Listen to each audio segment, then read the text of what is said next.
Hi అండి, అందరికీ నమస్తే. నా ఊపిరి నీవే సఖియా పార్ట్ 69. నిఖిల్ ఆ ఉంగరాన్ని పైకి పట్టుకుని ఆమెకు అందిస్తూ, అయితే కనీసం ఈ ఉంగరమైనా తీసుకో, ప్రత్యేకంగా నీకోసమే తయారు చేయించాను అన్నాడు. నేను తీసుకోలేను, ఇది చాలా ఖరీదైనది. నేను తీసుకోలేను, ఇది నీ దగ్గర ఉంచుకో, భవిష్యత్తులో నీకు ఉపయోగపడవచ్చు అంటూ ఆమె నవ్వుతూనే అతన్ని తిరస్కరించింది. నువ్వు ఎప్పుడూ ఇంతే. నేను నీకు అన్ని ఉత్తమమైనవి ఇవ్వాలి అనుకుంటాను, కానీ నువ్వు ఎప్పుడు తిరస్కరిస్తావు. డబ్బు పైపై మెరుగుల గురించి కొంచెం ఎక్కువగా ఆలోచించలేవా అంజలి? కనీసం ఎవరినైనా ఖరీదైన వస్తువులు ఇచ్చినప్పుడు ఆనందించాలి కదా అంటూ నిఖిల్ ఆమె వైపుకు చాలా విసుగ్గా చూశాడు. ఆమె సోఫాలో వెనక్కి వాలుతూ నవ్వింది. తనకు కొద్దిగా చెమటలు పట్టాయని గ్రహించి ఆమె ఆశ్చర్యపోయింది. బహుశా నేను స్టేజ్ మీద ఉన్నప్పుడు చాలా కంగారు పడి ఉంటాను. అక్కడ అంతమంది జనం ఉన్నప్పుడు అలా జరగడం సహజమే కదా. సరిగ్గా అప్పుడే నిఖిల్ ఫోన్ మోగింది. అతను ఫోన్ తీసి చూడగా అది వాళ్ళ నాన్న నుండి వచ్చిన కాల్. హలో నాన్న, ఎక్కడున్నావు? మాధవ్ గొంతు చాలా కఠినంగా వినిపించింది. నేను ఇక రెస్ట్ గదిలో ఒక దానిలో ఉన్నాను. ఏంటి నాన్న, ఏమైనా విషయమా అని అడిగాడు. పెళ్లి ప్రతిపాదన అంటే చాలా పెద్ద విషయం, ముందు మాతో చర్చించాల్సింది కదా. క్షమించండి, నేనే సొంతంగా నిర్ణయం తీసుకున్నాను, కానీ అంజలి అంటే నాకెంత ఇష్టమో మీ అందరికీ తెలుసు కదా అని నిఖిల్ క్షమాపణ కోరుతున్నట్టుగా సమాధానం ఇచ్చాడు. దీని గురించి తర్వాత మాట్లాడుకుందాం. ఇప్పుడు మీ నానమ్మ నీ కోసం చూస్తుంది, కాబట్టి ఆమె దగ్గరికి వెళ్ళు అని మాధవ్ ఆజ్ఞాపించాడు. సరే అని నిఖిల్ అంజలి వైపుకు తిరిగాడు. మా నానమ్మ నా కోసం చూస్తుంది అంజలి, ఇద్దరం కలిసి ఆమెను కలుద్దాం. ఆమె నేను తప్పకుండా ఇష్టపడుతుంది. ఏం చెప్పాలో అంజలికి అర్థం కాలేదు. నేను ఇంతకు ముందే వాళ్ళ నానమ్మను కలిశానని బహుశా నిఖిల్కి తెలియదు అనుకుంటాను. నువ్వు వెళ్ళు, నేను కాస్త కుదుట పడాలి, ఇందాక చాలా కంగారు పడ్డాను అని ఆమె నవ్వుతూ చెప్పింది. నిన్ను భయపెట్టానా అంటూ నిఖిల్ ఒక నీళ్ళ సీసాతో ఆమె దగ్గరికి తొందరగా వచ్చాడు. ఇదిగో, ఇదేనా తాగు. అంజలి ఆ మూత తీసి కొన్ని నీళ్లు తాగి అతన్ని రాజేశ్వరి గారి దగ్గరికి వెళ్ళమని తొందర పెట్టింది. తొందరగా వెళ్ళి మీ నాన్నని చూడు. సరే, మరి నువ్వు ఇక్కడే రెస్ట్ తీసుకో, నేను కాసేపట్లో నీ దగ్గరకు వస్తాను, సరేనా?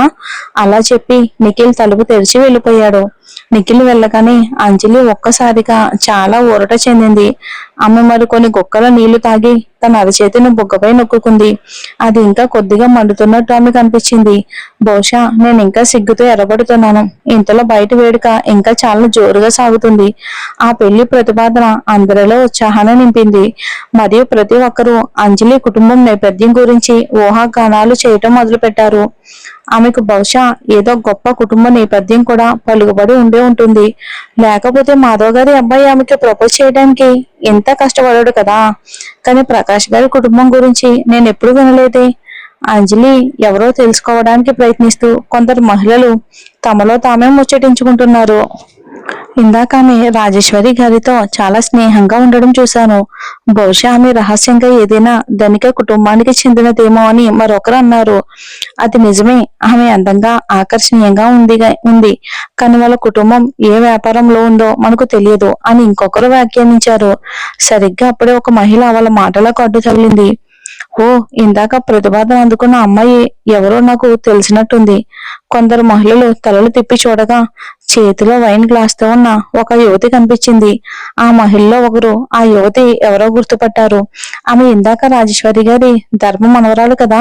ఓ, దాని గురించి మాకు చెప్పు. ఆ పెద్ద వయసు మహిళలు అనవసర విషయాల్లో తలదూర్చే రకం, కాబట్టి వాళ్ళు అంజలి గతం గురించి వినడానికి ఆతృతగా ఉన్నారు. అంజలి గారు సౌందర్య నగల కళారంగంలో ఒక సాధారణ నగల డిజైనర్ మాత్రమే. వాళ్ళ నాన్నగారికి నిర్మాణ సామగ్రిలో పెట్టుబడులు పెట్టే సంస్థ ఒకటి ఉంది. ఆమె కుటుంబం నేపథ్యం చాలా సాధారణమైనది, ఆమెలో అంత ప్రత్యేకత ఏమీ లేదు అని కావేరి చెప్పింది. ఏంటి, ఒక సాధారణ కుటుంబానికి చెందిన అమ్మాయికి నిఖిల్ బాబు నుండి పెళ్లి ప్రతిపాదన ఎలా వస్తుంది అని ఆ పెద్ద వయసు మహిళలో ఒకరు అన్నారు. కావేరి వెటకారంగా నవ్వింది. ఆమెకి తన నైపుణ్యాలు ఉన్నాయి కదా. ఆమె ఆ వాక్యాన్ని పలికిన విధానం ఇతరుల పరిస్థితిని తప్పుగా అర్థం చేసుకునేలా చేసింది. డబ్బున్న వాళ్ళ మనసుల్ని గెలవటానికి అంజలి వేరే దారులు ఇక తొక్కుతుందని ఆ మాటలు ధ్వనించాయి. దాని అర్థం ఆ మహిళల చూపులను బట్టి చూస్తే వారు త్వరలోనే అంజలి సాధారణ నేపథ్యం గురించి పుకార్లు వ్యాపింపచేస్తారు. అప్పుడు అంజలి ఎలా తలెత్తుకుని తిరుగుతుందో చూద్దాం. ఇంతలో అంజలి సమయం చూసుకుంది. రాత్రి 8 దాటింది. ఒక ప్రత్యేక గది నుండి బయలుదేరి ఇంటికి వెళ్లే సమయం వచ్చిందని ఆమె అనుకుంది. ఎక్కువసేపు అందరి దృష్టికి కేంద్రంగా ఉండటం మంచిది కాదు కాబట్టి వీలైనంత తొందరగా వెళ్ళిపోవటమే మంచిది అనుకుంది. అయితే ఆమె గది తలుపులు తెరిచిన క్షణమే చుట్టూ ఉన్న వాళ్ళందరూ తన వైపుకే తిరిగి చూస్తున్నారని ఆమెకు అనిపించింది. వారిలో చాలా మంది ఆరాధనతో కూడిన చూపులు చూస్తున్నప్పటికీ ఆమె మాత్రం ఎవరి కంట పడకూడదని అనుకుంది. అందరి దృష్టి తనపై ఉండడాన్ని ఆమె కోరుకోలేదు. చివరికి అంజలి చెప్ప పెట్టకుండా వెళ్ళిపోవాలని డిసైడ్ అయింది. ఆమె ప్రధాన మార్గం ద్వారా అటువైపుకి నడుస్తూ తన గౌన్ అంచుకి పైకి పెట్టుకుంది.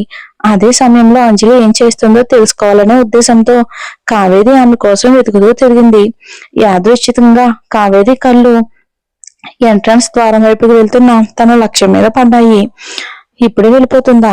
కావేరి ఆశ్చర్యపోయింది. అయితే అంజలి వెనుక నుండి వస్తున్న ఒక పొడవైన ఆకారాన్ని చూసి కావేరి దృష్టి ఒక్కసారిగా చెదిరింది. గుంపును దాటుకుని ఆర్య అంజలి వైపుకు నడుచుకుంటూ వెళ్ళడాన్ని కావేరి చూసింది. ఆమె కళ్ళల్లో ద్వేషంతో కూడిన చూపు మెరిసింది. తన చేతిలో ఉన్న వైన్ గ్లాస్ ను పక్కన పెట్టి ఆర్య వెనక్కి అడుగులు వేసింది కావేరి. అతను అంజలి దగ్గరికి ఎందుకు వెళ్తున్నాడో తెలుసుకోవాలని ఆమెకు అనిపించింది. అంజలి హాల్ నుండి అప్పుడే బయటకు అడుగుపెట్టింది. ఇంతలో ఒక మనిషి మంచులాంటి గొంతు తనని పిలవడం వినిపించింది. అక్కడే ఆగు. ఆమె అసంకల్పితంగా వెనక్కి తిరిగింది. తన వైపుకు నడుచుకుంటూ వస్తున్న ఆర్యని చూసింది. ఆ మస్క వెలుతురులో అతను ఒక రాజకుమారులా కనిపించాడు. ఆమెతో మాట్లాడుతున్నప్పుడు అతడి చల్లని చూపు ఆమె పైన నిలిచి ఉంది. అతను ప్రశ్నించే గొంతుతో అడిగాడు, నువ్వు నిజంగానే నిఖిల్ని పెళ్లి ప్రతిపాదనకు ఒప్పుకున్నావా? ఒక్క క్షణం అంజలికి ఏం మాట్లాడాలో తెలియక ఆశ్చర్యపోయింది. ఇందాక ఆ పెళ్లి మాటల వల్ల ఎంత పెద్ద గొడవ జరిగిందో అది ఆర్య కూడా చూసి ఉంటాడు. పోనీలే, అతనికి వివరణ ఇవ్వాలని నాకు లేదు. అది నా వ్యక్తిగత విషయం అని అంటూ లిఫ్ట్ బటన్ నొక్కుతూ వణికింది అంజలి. ఆ సమయంలో ప్రధాన ఎంట్రన్స్ దగ్గర కొద్దిమంది వెయిటర్లు మాత్రమే నిలబడి ఉన్నారు. అతిథులు ఎవరూ వారి దగ్గరలో లేరు. ఆర్య కళ్ళు చిన్నవి చేశాడు. అతని భావోద్వేగాలని కదుపు చేసుకోలేనట్టుగా కనిపించాడు. అతను అంజలి చేపట్టుకుని పక్కనే బాల్కనీకి దారి తీసే మార్గం వైపుకు లాక్కెళ్లాడు. అతని బలంతో ఆమె సరితూగలేకపోయింది. దాంతో అతను లాగుతున్న వైపుకు తూలుకుంటూ వెళ్ళింది. కోపంతో చేతులు విదిలిస్తూ నన్ను వదిలి ఆర్య అని మాత్రమే అనగలిగింది. కానీ అతను అవేమీ పట్టించుకోకుండా ఖరీదైన మొక్కలతో నిండిన ఒక ఖాళీ బాల్కనీ వైపుకు అతను ఆమెను లాక్కెళ్లాడు. అది ఎవరికి తెలియని ఒక రహస్య తోటలా ఉంది. అంజలి గాలి కోసం ఆయాసపడింది. అతను ఆమెను ఒక మూలకు తోసి తన తలను ఆమెకు దగ్గరగా ఉంచాడు. వారిద్దరూ ఒకరి కళ్ళలోకొకరు చూసుకున్నారు. వారి ముఖాలు ఎంత దగ్గరగా ఉన్నాయి అంటే వారి ముక్కుల కొనలు ఒకదానినొకటి తాకే అంతగా. అతని వచ్చిన శ్వాస ఆమె ముఖంపై తగలగానే ఆమె కోపంగా అతన్ని దూరంగా తోసి గొణుగుతూ తిట్టింది. నీ వేషాలు ఆపుతావా ఆర్య? నువ్వు నిజంగానే నిఖిల్ పెళ్లి ప్రతిపాదనకు ఒప్పుకున్నావా? అతన్ని పెళ్లి చేసుకోబోతున్నావా? ఆర్య ప్రశ్న సున్నితంగానే వినిపించినా అతని గొంతులో మంచులాంటి చల్లదనం ఉంది. ఒకవేళ ఆమె అవునని చెప్తే అతనికి పిచ్చెక్కిపోవడం ఖాయం. అది నీకెందుకు? ఆమె తన ముఖాన్ని అతని నుండి తిప్పుకుంది. ఎందుకంటే మన మధ్య ఇతరులకు తెలియకూడని రహస్యాలు ఉన్నాయి. అతను పళ్ళు బిగబెట్టి గుర్తు చేశాడు. వారి మధ్య నిజంగానే ఏదో నడుస్తుందన్నట్టుగా మాట్లాడ్డాడు. అది నువ్వు ఒక వికృతుడివి కాబట్టి నాకు నీపై ఎలాంటి ఆసక్తి లేదు. మన మధ్య ఏమీ లేదు. అంజలి తన అస్మతిని తెలుపుతూ మెడ బిగించి మాట్లాడింది. ఆమె బొంగమూతి పెదాలు ఆ మసక వెలుతురులో చాలా అందంగా కనిపించాయి. ఇక ఆర్యకి తనని ముద్దు పెట్టుకోవాలన్న కోరిక కలిగింది. అకస్మాత్తుగా ఆర్య చూపుల్లో కోపం మెరిసింది. అతను తన చేతిని పైకి లేపి తన బొటన వేలుతో ఆమె పెదవులపై గట్టిగా రుద్దాడు. నేను ముద్దు పెట్టుకుంటున్న చోటు ఇది అంజలి. వేరే వాళ్ళు ఇదే చోటు ముద్దు పెట్టడం నాకు ఇష్టం లేదు. నిఖిల్ కూడా.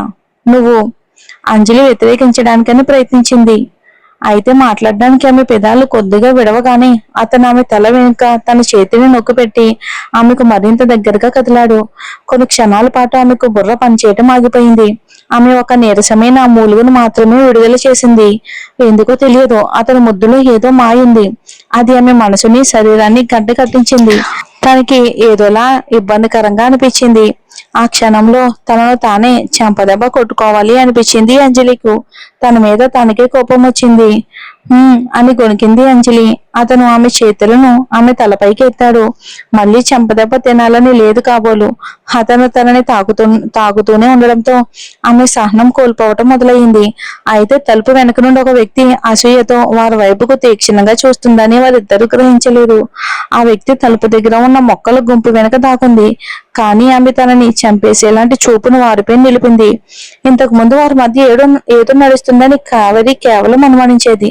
కానీ ఈసారి తను తన కళ్ళతోనే చూసింది.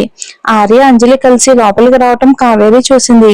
ఆ తర్వాత అతను ఏమాత్రం ఆలోచించకుండా ఆ అమ్మాయిని తన చేతుల్లోకి లాక్కోవడాన్ని గమనించింది. వాళ్ళు ఏం మాట్లాడుకుంటున్నారో కావేరికి వినబడకపోయినా వారి నీడలు తరచుగా ఒకదానిపై ఒకటి పడడం ఆమె చూసింది. వాళ్ళు ముద్దు పెట్టుకుంటున్నారు అని అనుకుంది. హాలు పక్కనే ఉంది. అంజలికు ఇప్పుడే పెళ్లి ప్రతిపాదన వచ్చింది. కానీ ఇప్పుడు ఆమె సుకుమార్ గారి కుటుంబానికి చెందిన మరో యువరాజుతో అంత చనువుగా ముద్దు పెట్టుకుంటుంది. కావేరి గుండెల్లో సూది గుచ్చినట్టు తీవ్రమైన నొప్పి కలిగింది. ఆ బాధకు తనకు పిచ్చెక్కిపోతుందేమో అనిపించింది. అంజలి ఆర్యని ఎలా లొంగ తీసుకుంది? ఆర్యని తన ప్రేమలో ఎలా పడేసేలా చేసింది? నిఖిల్ ఆమెను ప్రతిపాదించాడని తెలిసినా కూడా ఆర్య ఆమె వెంట ఎందుకు పడుతున్నాడు? చూద్దాం మరి ఏం జరుగుతుందో ఏంటో వచ్చే ఎపిసోడ్లో.